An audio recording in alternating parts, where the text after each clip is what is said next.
everyone, welcome back to the channel. Today I'm going to be making another ultimate charcuterie board. The charcuterie board that I'm going to be making today is going to be all ingredients from Aldi. So let's go to Aldi and see what we can find.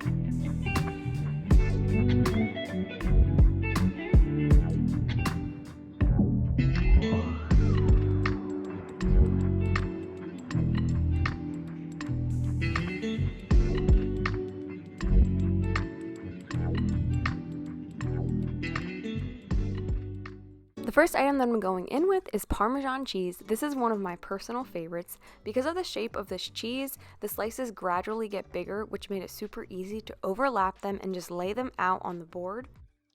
Parmesan cheese is a very richly flavored cheese, so when I was slicing it, I decided to keep the slices pretty thin so that way we didn't get too much at once.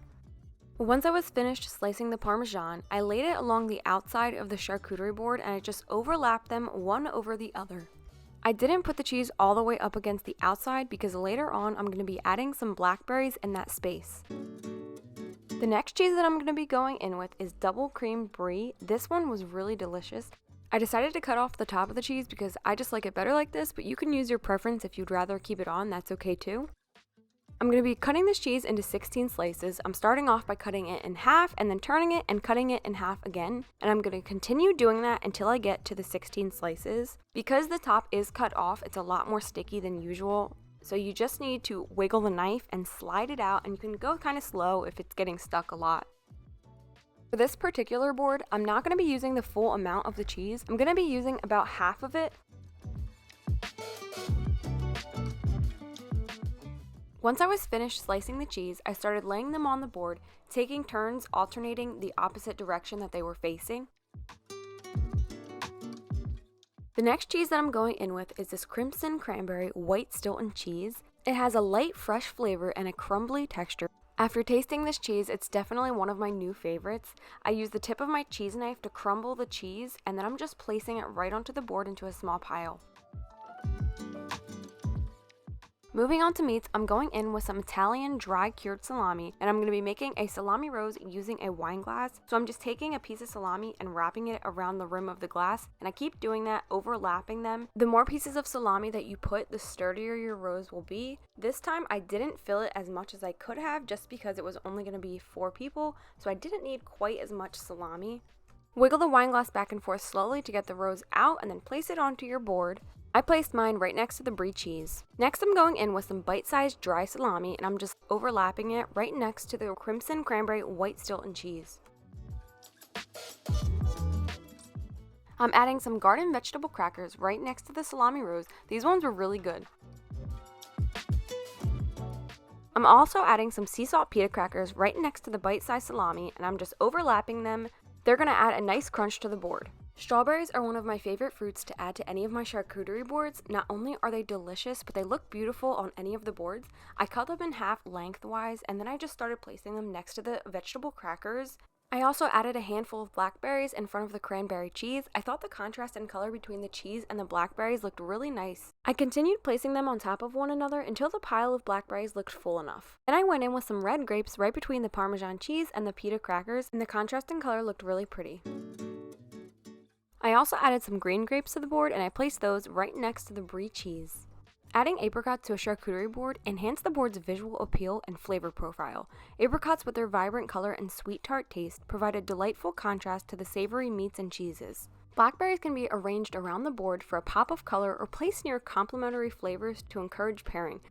Adding pepitas to a charcuterie board introduces a crunchy texture and a subtly sweet, nutty flavor that complements the variety of cheeses and meats, so I placed them right next to the Parmesan cheese. Placed a ramekin on the board so that way I can put some apricot jam in it later on. I added some blueberries next to the ramekin, and then I added a strawberry between the grapes and the blueberries. I overlapped these delicious milk chocolate coated butter cookies and I placed them right next to the grapes. I thought these dark chocolate pomegranate chocolates would add a great touch to the charcuterie board, so I placed them between the pepitas and the ramekin. Placing the strawberries next to the butter cookies offers a visually appealing color contrast, and they go very well together. I'm beginning to fill in all of the spaces on the board, so I went in with some apricots and some more blackberries. I found these cream-filled wafer rolls at Aldi, and they are perfect for adding a sweet and creamy element to the board. They fit perfectly between the strawberries and the Parmesan cheese. I added some more green grapes to fill in the gap between the strawberries and the cream-filled wafer rolls, and then I placed a strawberry and a few more grapes next to the ramekin to fill in the gap that was next to it. To fill in the last couple of empty spaces on the charcuterie board, I added some blackberries and a few more blueberries right next to the Brie cheese. For the final touch, I added apricot preserves to the ramekin, enhancing the charcuterie board with a sweet and tangy element. It paired very well with all of the other flavors and textures on the charcuterie board. Here's the finished result of this charcuterie board. A vibrant, delicious board filled with a variety of flavors and textures. We've got creamy wafer rolls, fresh blackberries and blueberries, and a tangy touch of apricot preserves. I hope this inspires you to create your own.